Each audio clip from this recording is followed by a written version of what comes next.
Oh, that's right. You King Fight News. Subscribe if you haven't already. And hit that notification bell, because I can go live at any time. But most of the time I go live around 8 o'clock at night.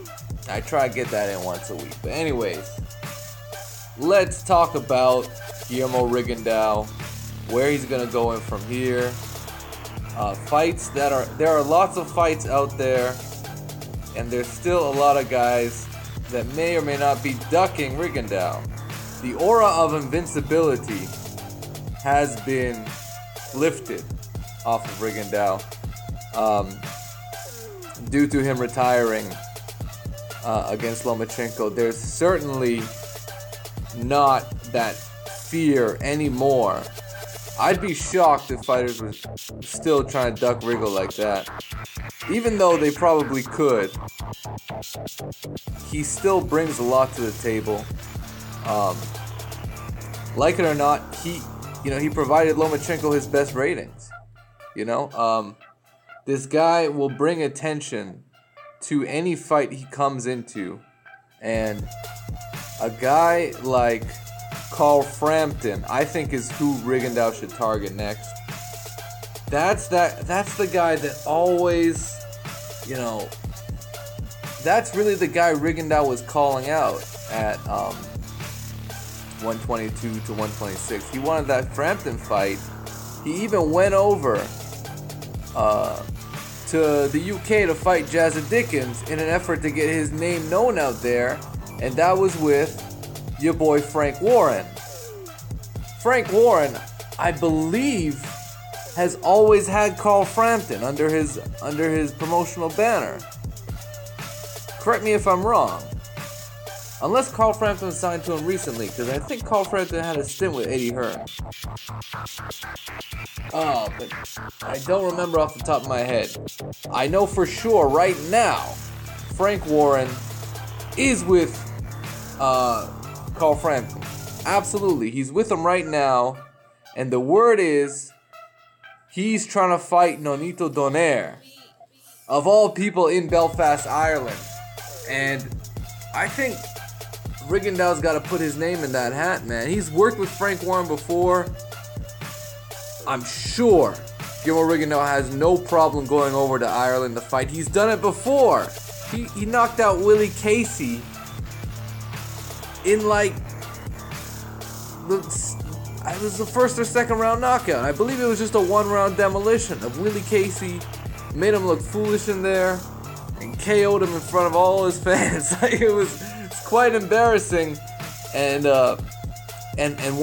it's just one of the many performances where Rigondeaux has gone on the road and dethroned someone. He also beat Nonito Donaire in the same way, where those fans out there, they were cheering, they were rocking with Donaire, and Rigondeaux shut him up, man. They made him look like decavs and shit. They made him look like casuals, right? So Rigondeaux truly is, you cannot deny the talent, you cannot deny the skill set against everyone except Lomachenko. He has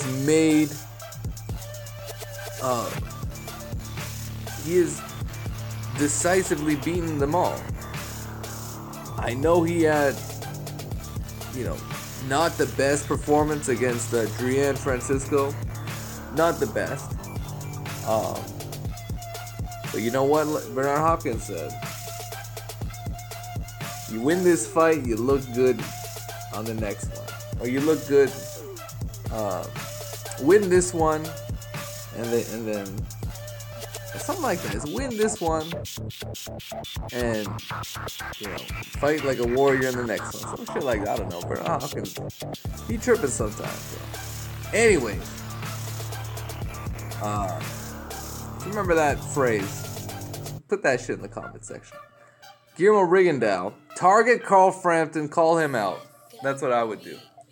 It would be interesting because it would be a guy who just had, that questionable performance where he quit in the fight.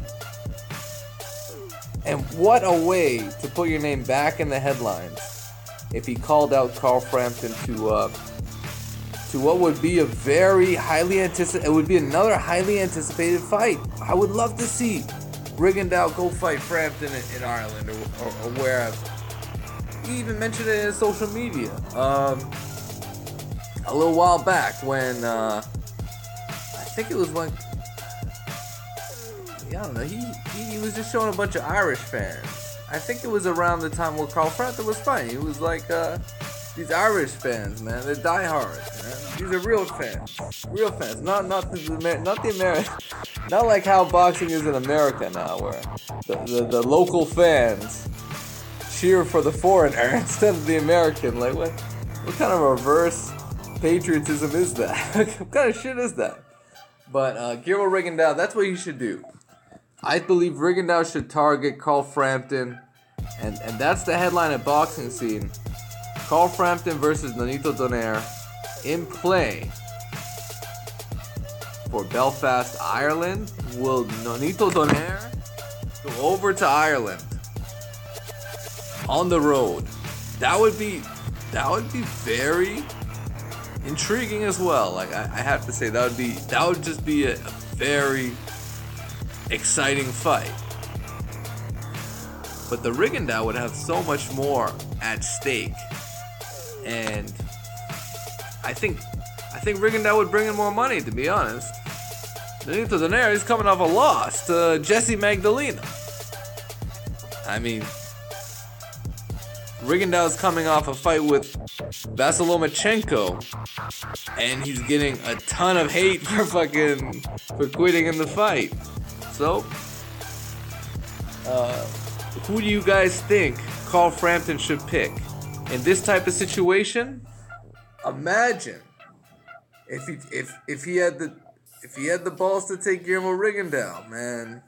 I think a lot of people would give Carl Frampton respect for stepping up and taking on a Rigondeaux, regardless of the fact that he just lost to Lomachenko.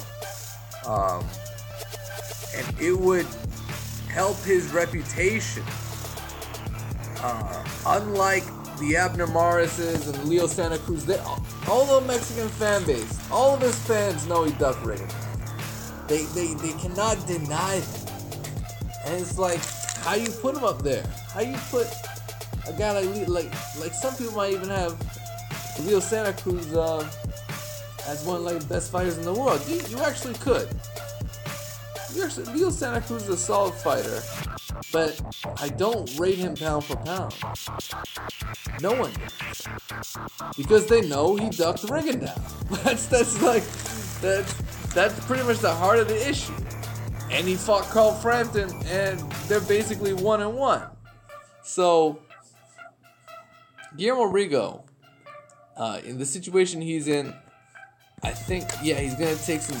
He's obviously taking time off. Hasn't really said much on his platform, his social media platform. But it'd be interesting. Even Team Rigo isn't even really speaking out.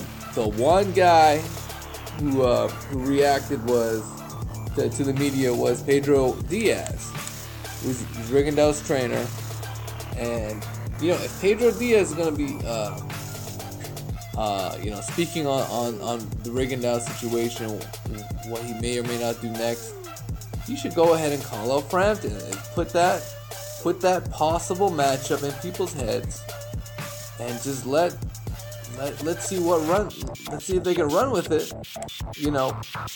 Rigondeaux's got a legit fan base, and they can start the boxing tunes and whatnot. They could hype that fight. That's what they did with the Lomachenko situation. Rigondeaux hyped that shit himself. He made that fight happen just on the basis of needing to challenge himself, because no one wants to fight him. And he said, "Fuck it, I'll go up to 130, no problem." And it was a very dangerous move.